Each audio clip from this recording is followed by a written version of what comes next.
Good evening, everyone. This is Dawn. Thank you for joining this webinar brought to you by ASQ Innovation Division. The topic of tonight's webinar is Make a Great Tiramisu, Deliver Great Products. Making a good tiramisu is not an easy task. We will make a parallel between making a tiramisu and building a product and discuss what needs to be true for delivering a great product. In particular, we'll discuss the three key areas of focus for product managers: customer discovery, product development, and measurement of outcomes. This session is part a presentation and part an interactive workshop. Participants will come away with a deep understanding of the role of product management in driving customer outcomes and what to avoid. The learning objectives are key areas of focus for product managers: customer discovery, product development, and measurement of outcomes. Three key ingredients in a tiramisu and how they are related to the product manager's job. Understand value and value metrics. Understand outcomes versus output. Define the right metrics for outcomes. This webinar is being recorded, and the recording will be available on ASQ Innovation Division YouTube channel. In addition, there will be 10-minute time after the presentation for questions and answers. Please post your questions in the Q&A section of the WebEx tool. Tonight, our speaker is Mr. Valerio Zanini. A certified Scrum trainer, product innovator, and digital leader, Valerio Zanini is passionate about creating products and outcomes that customers love. He is the author of the book, Deliver Great Products That Customers Love, published in 2018, and works with organizations worldwide to learn and adopt agile and product practices.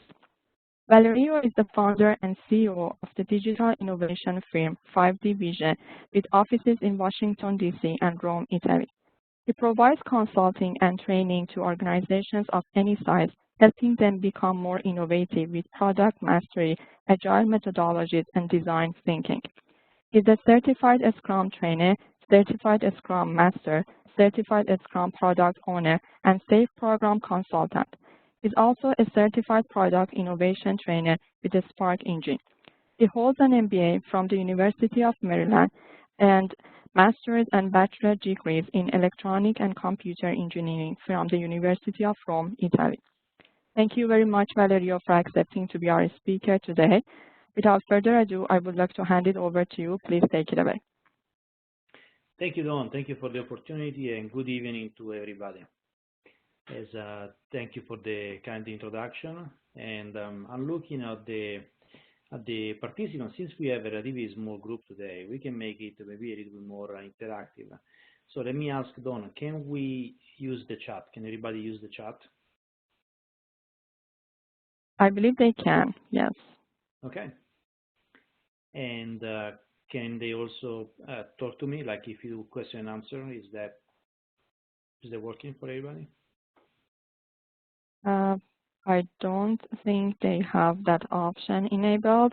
Maybe if I... We can do that later at the end of the... Yes. And then, okay, got it. All right. Let's begin this presentation, this story. Really, I would like to share a couple of stories here and inspire everybody on the role of product management and how to drive innovation with your team, innovation with your company. And I'm going to share a couple of stories. I invite each one of you to make connections. I know you may not be working in the same industries where I worked and where I'm sharing the stories from, but the principles, the ideas, the mindset can be applied really to any industry, any endeavor. So I invite you to look how you can embed these principles and mindset into your own work. So the first question I would like for you to think about is, can you build a cathedral using Agile? And it is just a prompt. I'm not expecting an answer really, but can you build a cathedral? A cathedral being this big, huge, complex, gigantic system that usually takes hundreds of years to build and complete. Can you build it using Agile? So let me share a story. And the story begins in 1546 in Rome, Italy. Why that here? Well, this is the construction of St. Peter's Cathedral, which is, of course, recognized as the largest cathedral in the world. It didn't start that way. It started with a search for the perfect design. So for over 40 years, the Pope engaged 7 different architects, asking them to draw the perfect plan, create the perfect idea, the perfect vision for what would be the biggest cathedral in the world. And 40 years were spent trying to figure out all the perfect design, all the perfect requirements, and not a single stone was put in place. So the Pope, frustrated with the slow progress on this big project, fired architect after architect, and at some point landed to this new guy called Antonio da Sangallo, the Young, who had a complete different approach. Instead of drawing a plan, he built a wooden model. And this is actually a real story. This is still available in St. Peter's, in the Vatican Museums. You can actually see this wooden model. So he built a wooden model. The idea was, let's define all the possible requirements, all the possible details of this cathedral, so we can be on the same page. The architect and the Pope can be on the same page on everything up front. Once that's it done, then we can start construction. At that point, construction will be easy because we know what to do. So he spent 7 years building this wooden model, defining all the possible requirements. And then again, the Pope was growing increasingly frustrated by the lack of progress. 7 more years had passed and not a single stone had been laid. At that point, the Pope said, no more waterfall. We need something completely different and different approach. And the Pope realized that in the market there was a guy called Michelangelo, who at the time already had a reputation for being innovative and agile. And the Pope hired Michelangelo. And Michelangelo, lucky for us, already had read the book The Lean Startup from Eric Ries. In this book, Eric Ries talks about the build, measure, learn cycle, and Michelangelo quickly adopted this cycle by using a cycle that over 7 days, he would go to the cycle, starting with building clay prototypes. So he would use clay to build a quick prototype of the next idea, whether it was a pillar for the church, whether it was a window, whether it was a main section, whatever there was, he would build a clay prototype. Then he would go to the Pope, ask for feedback, and then based on the feedback, he would either start the construction of that piece or pivot. In fact, a few times it happened that as they were building the church incrementally, at some point they realized some of the things didn't really fit together. For example, at some point they realized some of the windows were too small. So they took the windows down, rebuilt new prototypes to validate the new concept, and then they started building the new windows again. And by going to these cycles, he was able to get to build the church rather quickly.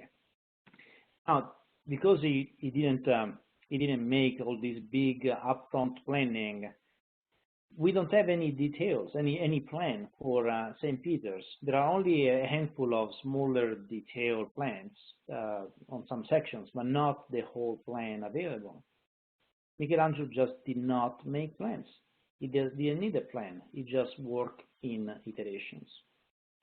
So what do you think? Can we call Michelangelo the first agilist 500 years ago?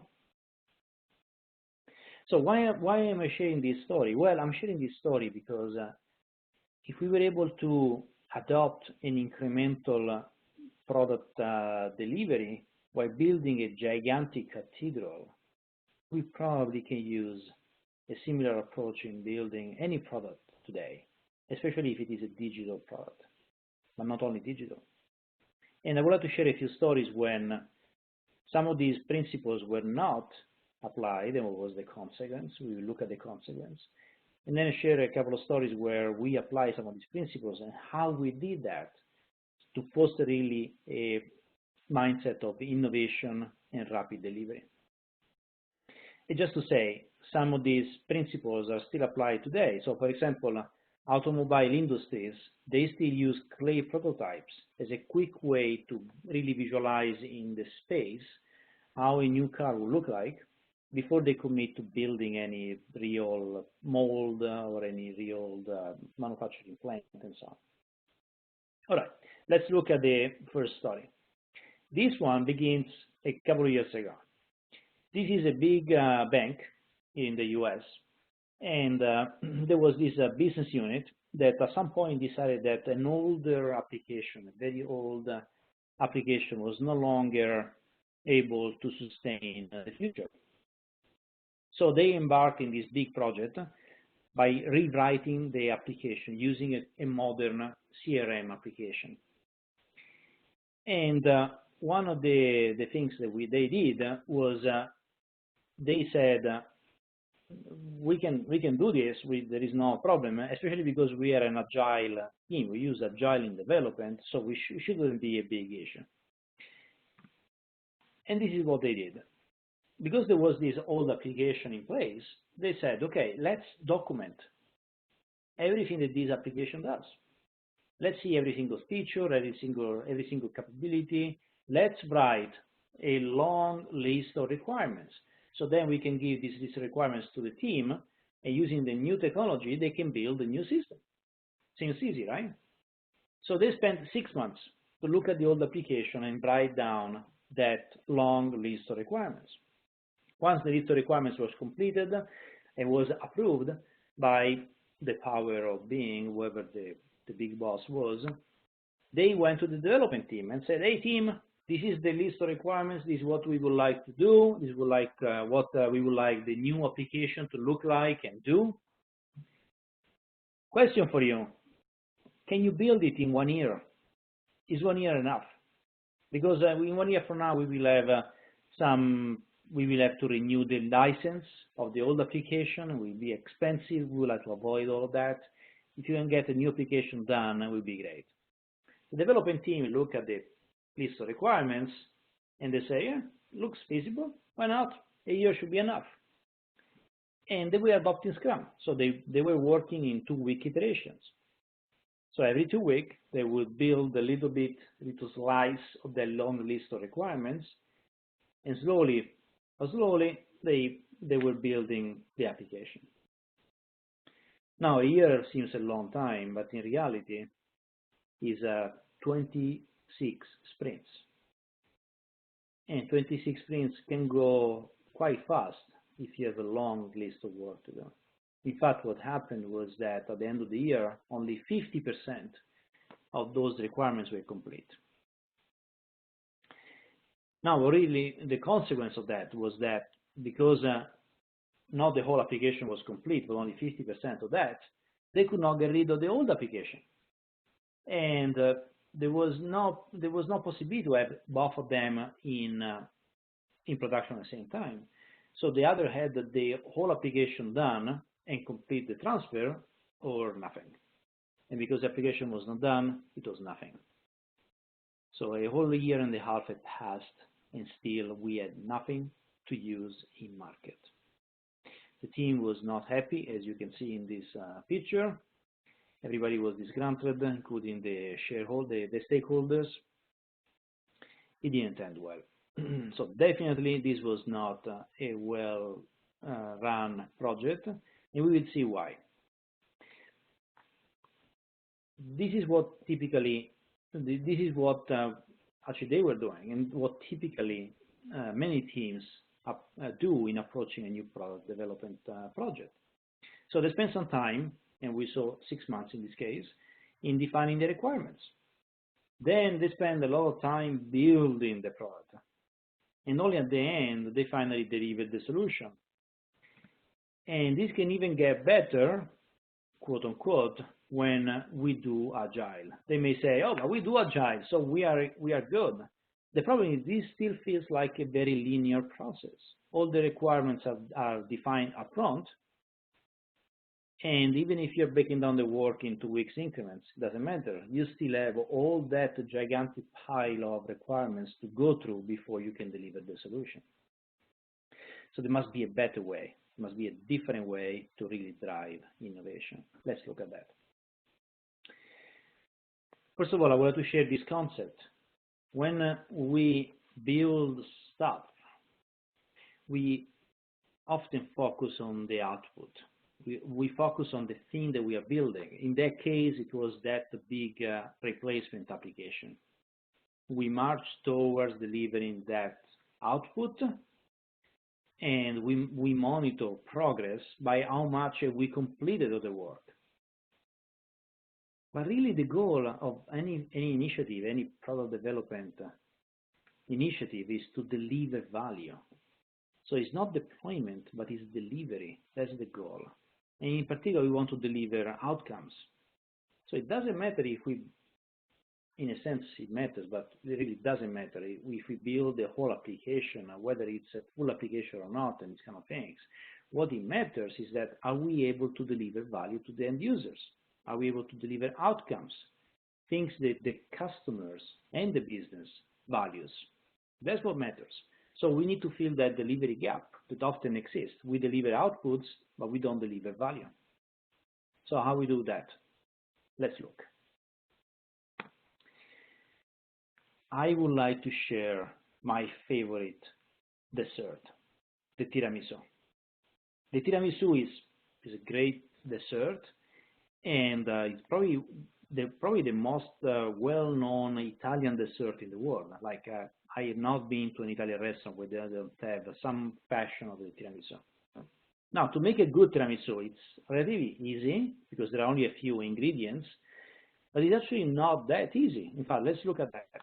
To make a tiramisu, you need 3 ingredients, mainly. Coffee, espresso to be exact, ladyfingers, savoiardi in Italian, and the mascarpone cheese. These are the 3 main ingredients. Now, it's not just that you mix them up, you get a tiramisu. In fact, if you get too much mascarpone cheese, you may end up with a mushy cake. If you get too much coffee, you get a soggy tiramisu. Or too much cookie, then it's dry.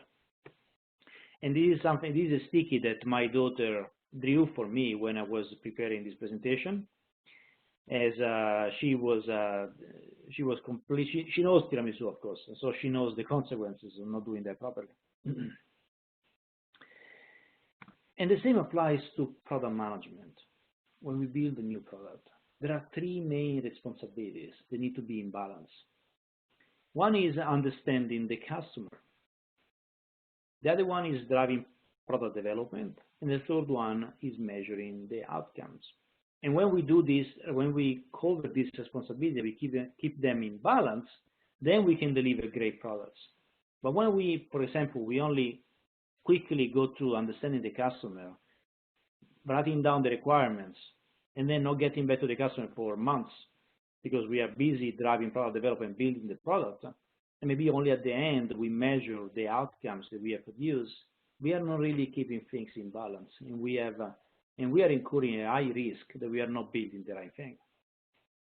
So keeping things in balance is very important to minimize the risk and driving value for the customer. So let me stop here very quickly, and I would like to ask each one of you if you can use the chat and answer this question. On which of the 3 areas are you less focused? So I'm sure everybody, typically everybody has an area where they focus more. Which one are you less focused? If you can put that in the chat, we can all look at that. Again, I think everyone can access the chat, so you can post your answers in the chat section of the WebEx.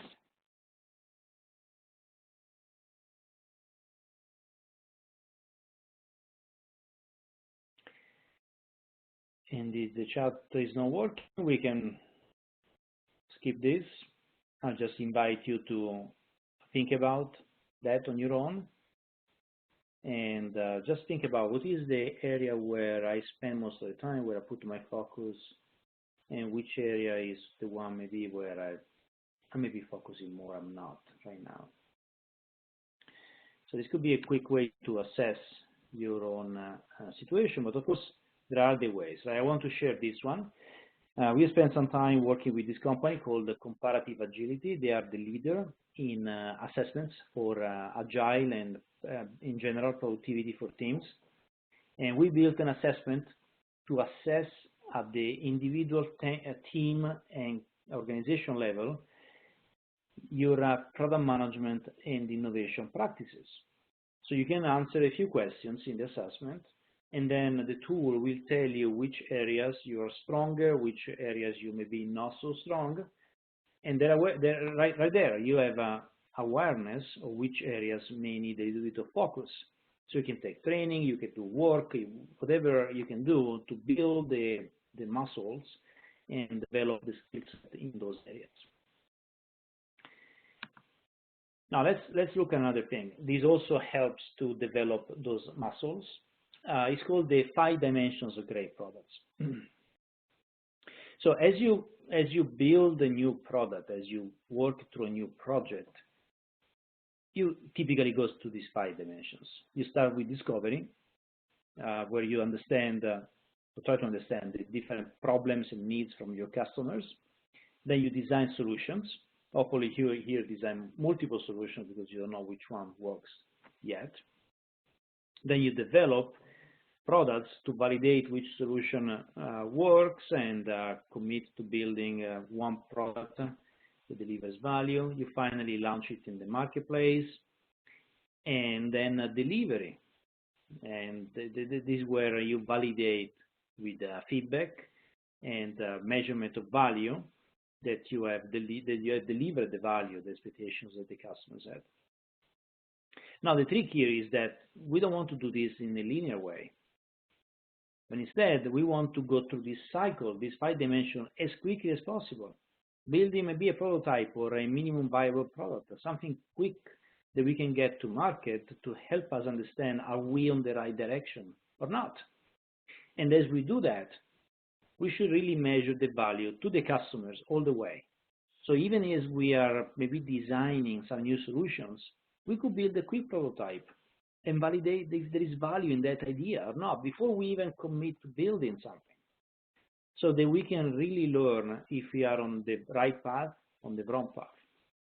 It's what Michelangelo was doing with St. Peter's. Instead of building the whole cathedral, he had an idea. He would have an idea of a new piece, and he would build a clay prototype. So still in the design dimension, get feedback before he committed to actually develop that in the real life church. And if you do that, things may look like this, for example. You may go to the 5 dimensions very quickly and develop an MVP, for example, a version 1.0. And then again, very quickly, go to the cycle again and develop the next iteration of your product, and then again and again and again, all the time measuring value as you go to the cycle, so you know whether you are on the right track or not, and you can reduce the risk of building the wrong thing. So we have prepared this canvas. It's called the 5 dimension canvas. You can download that from the website. In fact, you can take either a screenshot of this, or you can snap the QR code that will take you to the website. You can download it and use it for your own work or with your own team. What we are mapping out here are different tools and different techniques that you can use at any step in the journey or any dimension, depending on if you are in discovery, in design, development, and so on. What tools are available for you to use so you can really leverage the value of that dimension. So I wanted to ask, and typically this is also true for anyone, is there may be some dimension where you feel stronger, you may focus more during your work, and other dimension you may be overlooking or maybe feeling weaker. So again, I would like for you to think about looking at the 5 dimensions. Which one maybe you point to strength, and which one you may feel like, I don't focus too much, I may not know how to do that very well, maybe developing awareness there for some opportunity to actually grow in that area. So let's take a few seconds here just to consider where you are strong and where you may not be so strong. Unfortunately, the chat is not working, so we cannot get the feedback. Maybe we can talk later in the Q&A. Very good. Okay, so let's continue the story that I shared before regarding that corporate application that the business unit was rebuilding. Now, it just happened that 6 months later, my business unit decided to go a similar route. We were also using the same old application for a different reason. In particular, was in the bank. This is a financial services company. So in the bank branches, bankers were using that tool, that application, to view information about customers and then prepare conversations when the customers called in or when the customer visited the branch. And we also wanted to modernize it, go into the future, look at what the different interaction model would look like between bankers and customers. And we said that the old application doesn't really support the future. We want to get rid of it. We want to create a complete new application. And we said, we don't know what we don't know. In fact, none of us, I didn't, I was managing this project. I had no experience with the old application, and I don't even have any experience with the new technology. My team, none of us had any experience with other one. So we really didn't know what we didn't know. And we wanted to use this mindset. Instead of building this big list of requirements and spending months figuring it all out up front and then having a plan that could not change, we said, what is the minimum we can do? Why don't we go out to the customer and ask them? Why don't we try to understand what the customers really need? And then maybe build a little piece of that application, measure the outcome, and then understand the next thing to do and so on, really working in this cycle. So that's what we did. And we spent time in discovery by actually going out to the bank branches and spending time with both the customers and the bankers, understanding what was their need, what problems were they trying to solve, what their expectations, how they were using the application, but really not in terms of capabilities and features provided by the application, but really in terms, I had this problem, how does the application solve that? And then looking at, okay, based on all of that learning and insights, what can we build that satisfies those problems, that satisfies those needs in a better way, so that we are not constrained by whatever was available in the old application, but we can really reinvent something new and create a complete different experience that takes our bankers and our customers in the future. That was the underlying question. So we learned from the bankers and the customers. We started designing different solutions. So for example, here, this is the outcome of a design sprint that we did over 1 week with the team and some of the bankers. And we used the tool called Storyboard. So everybody, based on the problems that we knew we wanted to solve, we ideated a bunch of different storyboards telling the story of how a possible interaction between a customer and banker would look like in an ideal future. And then based on all these storyboards, we selected those that we really liked, that we really were aligned with our vision for the future. And we say, okay, now how can we build this? Forget what is in the old application. How can we build this so that we are really looking at the future? So we started thinking, okay, maybe we should first, before we build it, we should first validate that these are actually good ideas. So we started building some quick prototypes, and we use paper.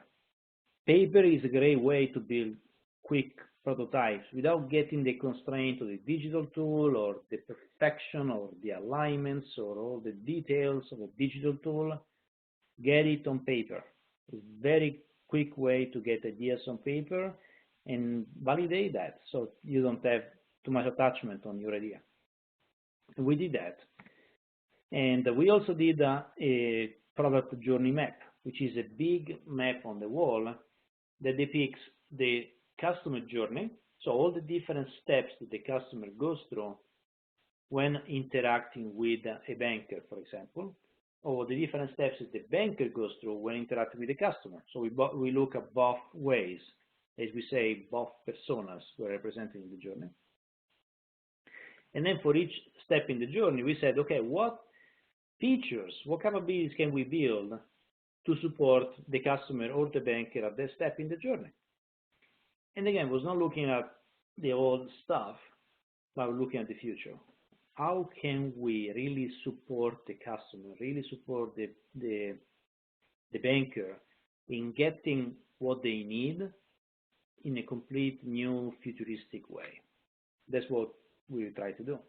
And then once we had created all these lists of new features and capabilities, we said, okay, we don't want to build the whole thing. We only want to build a sliver of that. Again, trying to be nimble and fast.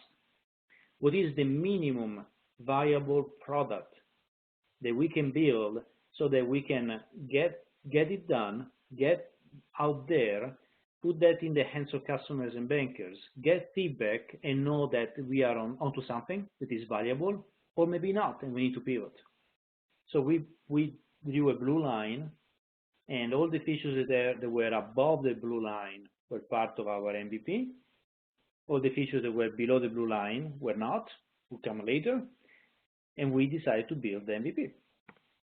Now, that map was also a great tool to have alignment between the different team members and stakeholders.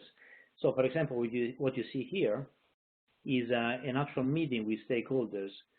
We held those meetings in that room, so every conversation was completely transparent. We could show our plan, we could adjust our plan on the fly, and we could even make trade-off decisions of removing one thing and putting in another thing into MVP if that was necessary. So we decided to build that minimum viable product, but even by building that minimum viable product, we were not closed in a black box and disappeared for months. We were testing. Everything that we did, that we built, we would test with real bankers and sometimes with the customers as we were building it, so that we knew we were on the right track or not. And then finally, when we had an MVP ready, we launched it in the branches. And for us, end-to-end, it took 4.5 months. So remember earlier, the other team, 1.5 years, and they had half of that done and nothing could be deployed? Well, for us, 4.5 months, we were out in production in the branches with a tool that customers and bankers could use to do whatever the tool did.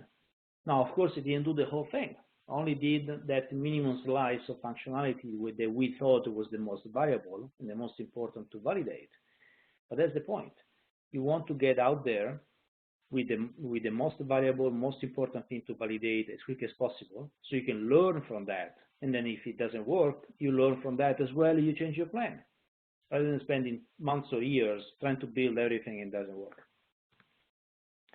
So we were in marketing for 4.5 months, and we could measure, we could get feedback and measure from the customers and the bankers what worked and what didn't.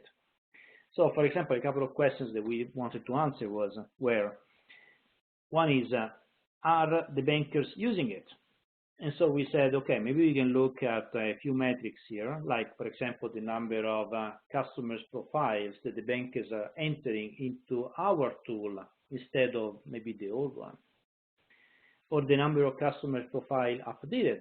So when the customer comes back, are the bankers pulling up the data they previously entered and updating the profile or not? Because that was the main value that we wanted to measure, especially compared to whatever was happening on the old system.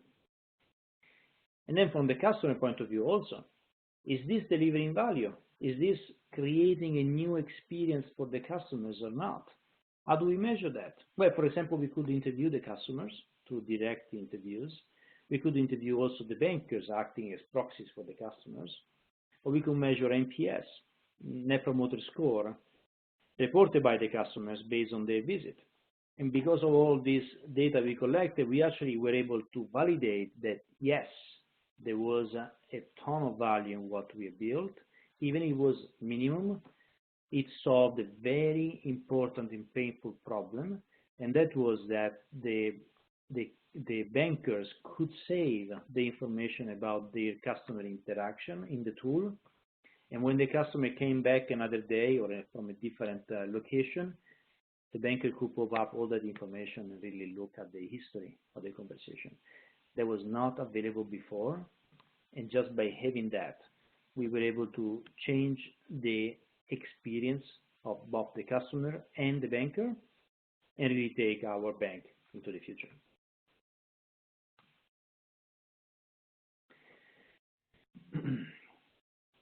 So I also would like to share another story, and this is a different type of company. This is not in financial services. This is in physical security, and they wanted to build an application, and for months they have been stuck. They've been stuck on trying to create the perfect list of requirements. What does this application need to do? All the different things. And then you got input from Division A, Division B, all the different stakeholders, the sales team, everybody has a different idea. And now this list of requirements becomes too complex to manage. There is nobody managing it, just too long.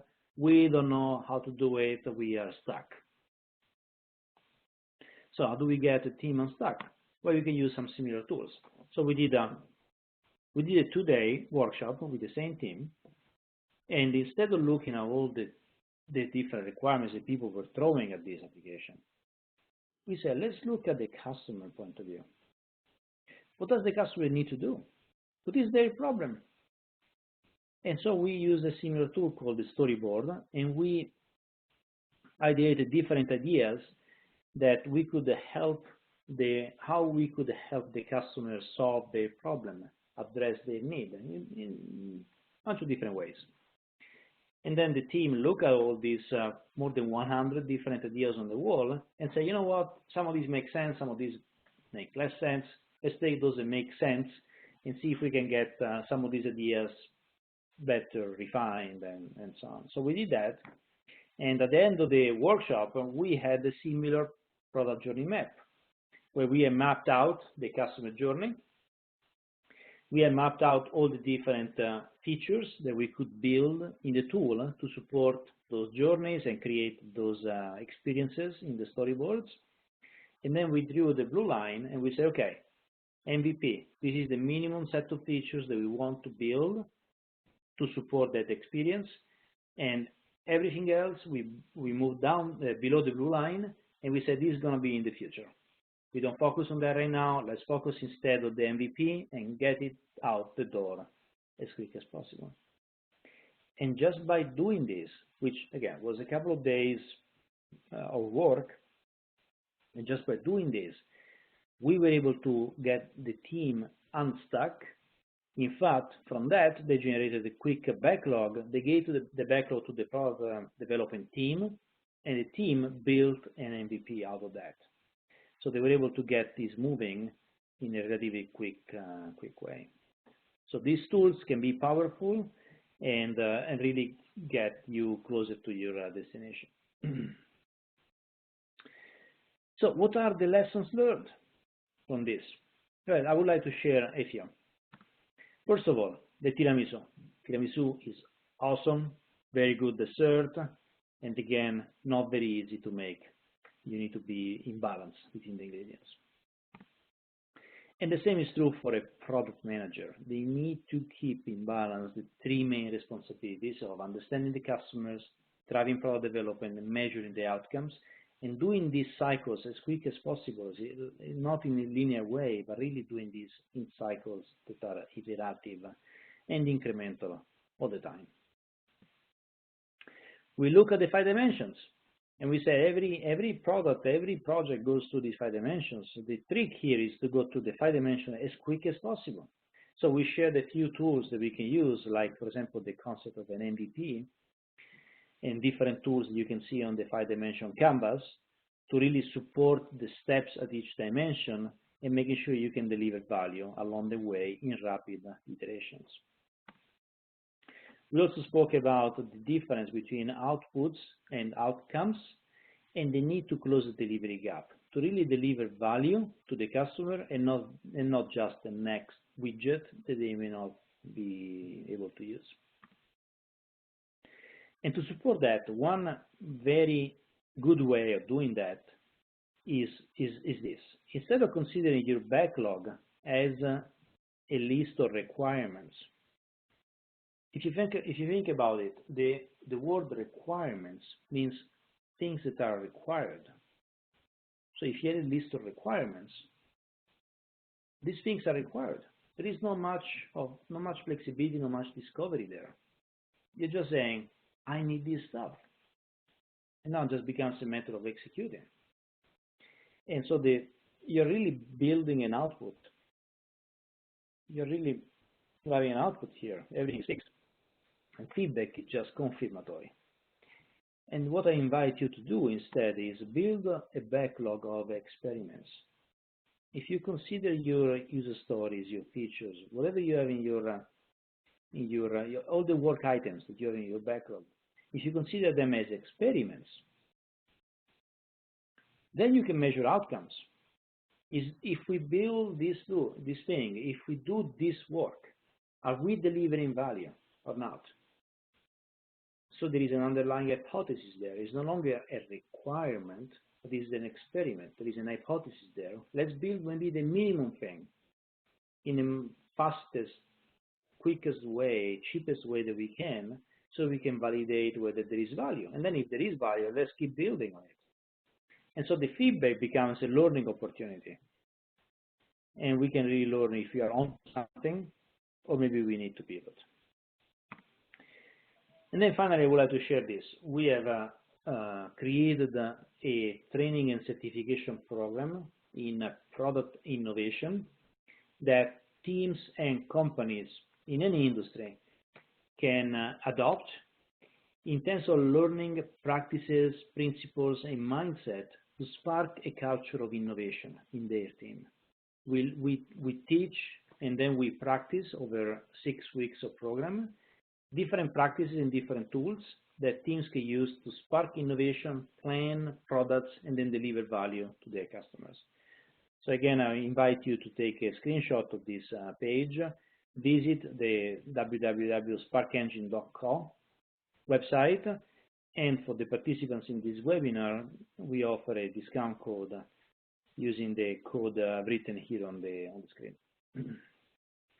And with that, I would like to thank you for your participation tonight. It was a pleasure speaking with you. I'm happy to stay in contact, so here are my contact information on LinkedIn and Twitter, my email, and also information about the book, Deliver Great Products, The Customers Love, that, of course, talks a lot about topics that we have covered tonight. With that, Donna, I think we can open to questions and answers. Yes, thank you very much, Valerio, for your presentation. And I would like to remind everyone that you can find the recording of this webinar session on ASQ Innovation Division YouTube channel, and you can post your questions in the Q&A section of the WebEx tool.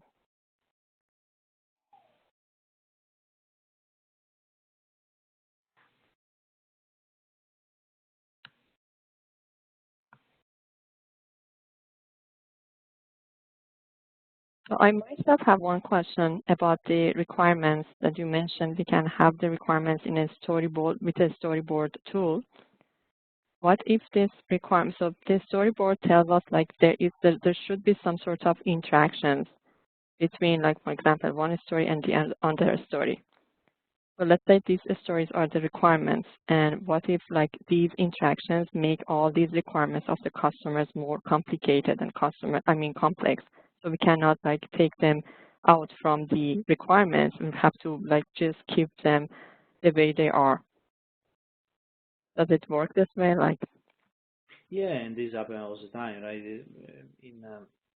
In reality, there are always dependencies between items of work. and we may need to look at that. So in the actual plan, the dependencies are accounted for by the order in which we need to do the work. So that's an easy way to visualize the work. Now, what I really invite people to think about is, do we really need to do all their work? Are they really requirements? Or are they pieces of the work that we can validate in a quick way before we commit to doing the work?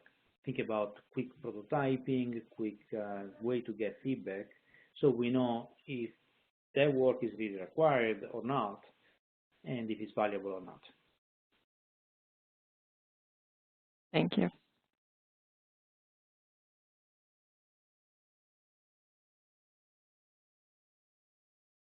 You can use the Q&A section to post your questions.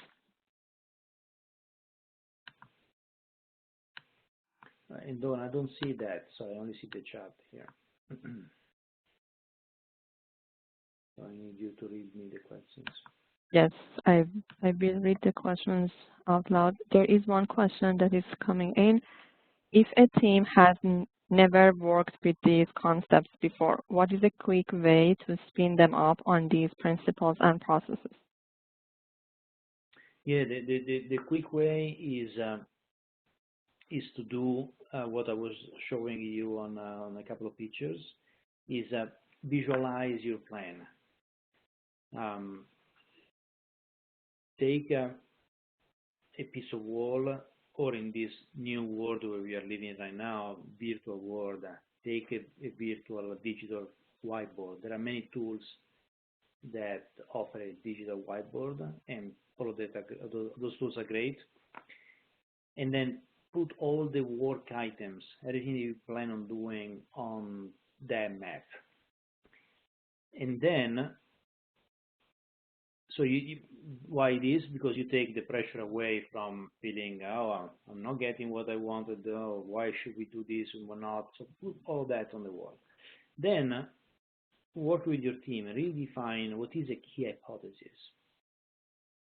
Because in the end, it's not a matter of deciding, oh, I want to do that first, or oh, no, I want to do that first, these kind of things. It's a matter of what is a key hypothesis that we have about this product or project or whatever it is. A key hypothesis that if it's not validated, the whole thing crumbles. What is the most valuable thing that we need to test, that we need to validate, so that we know if it's something or not? And then keep, from your plan, keep those items that allow you to get closer to validating the hypothesis up in the board, and move down all the other things. And that's a very nice way to start identifying your MVP. It allows you to build something quickly rather than building the whole thing.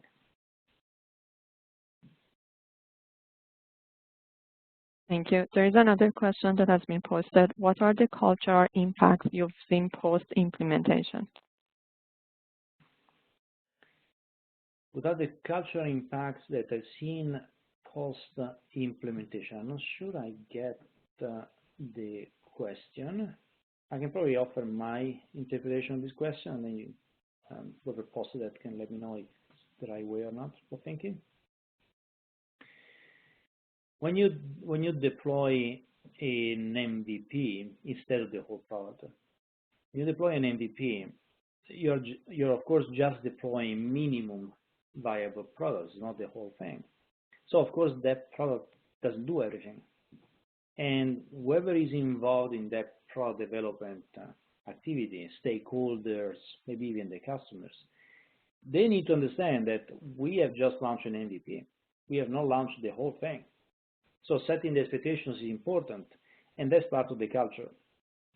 And then you need to understand what is the value of doing that. The value is we want to minimize the risk, we want to minimize the investment, we want to maximize the learning opportunity so that we can iterate very quickly and build something that is of value.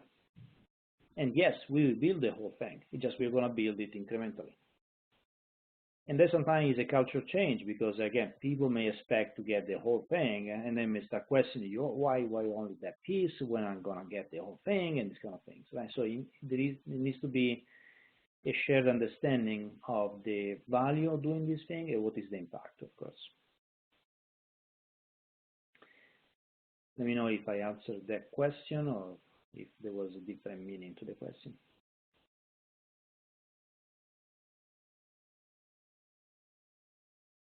Thank you. Thank you. Yes, that was the answer. Thank you. And I guess that was all the questions we had for today's session. So if we don't have any more questions, maybe we can conclude our webinar event for tonight. And thank you. Thank you, Dawn, for the opportunity to speak to ASQ, and also for everybody to participating here tonight. Thank you for the questions. It was a pleasure. And again, please be in contact. I'm happy to follow up with any support or any question you may have. Thank you. Thank you very much, Valerio, again for accepting to be our speaker tonight. And thank you all for joining this webinar. Have a good evening. Bye-bye.